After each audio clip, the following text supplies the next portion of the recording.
Ranaghat জংশনে Bhagirathi express আসার সময় কি হলো একবার দেখে নিন।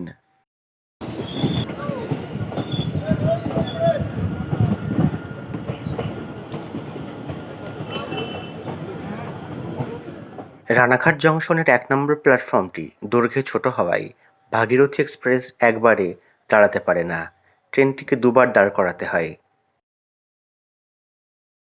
প্রথমবার ইঞ্জিন থেকে শুরু করে পিছন দিকের এসি চেয়ারকার পর্যন্ত দাঁড়ায়। তখন পুরো ৩টে কম্পার্টমেন্ট প্ল্যাটফর্মের বাইরে থাকে, আর সেখানে ওঠার নামার জন্য যাত্রীদের মধ্যে হুড়োহুড়ি শুরু হয়ে যায়। এই সপ্তাহে শুক্র থেকে রবিবার পর্যন্ত শিয়ালদহে প্ল্যাটফর্ম বৃদ্ধির জন্য ট্রেন চলাচল খুবই ব্যাহত হচ্ছে।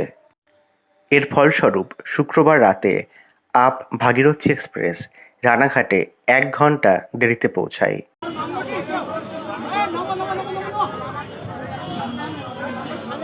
পূর্ব রেলের নিয়ম মতো ভাগীরথী এক্সপ্রেস আবার চলতে শুরু করে। এবার পিছন দিকের ৩টি কম্পার্টমেন্টকে প্ল্যাটফর্ম পাওয়ানো হয়। কিন্তু আজ ট্রেন ১ ঘণ্টা লেট, তার উপর প্রচণ্ড ভিড়। সব মিলিয়ে রেললাইন থেকেই অনেক যাত্রী ট্রেনে আগের থেকে উঠে পড়ে এবং ভিতরে যাওয়ার চেষ্টা করে, আর তার ফলে শুরু হয়ে যায় যাত্রীদের মধ্যে ধাক্কাধাক্কি।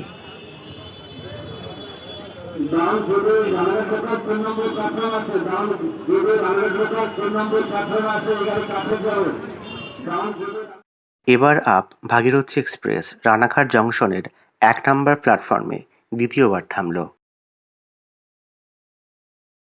যাই হোক বন্ধুরা, এইরকমভাবে প্রতিদিন ভাগীরথী এক্সপ্রেস রানাঘাট জংশনের ১ নম্বর প্ল্যাটফর্মে ২ বার থামে, প্ল্যাটফর্মের দৈর্ঘ্য ছোট হওয়ার কারণে।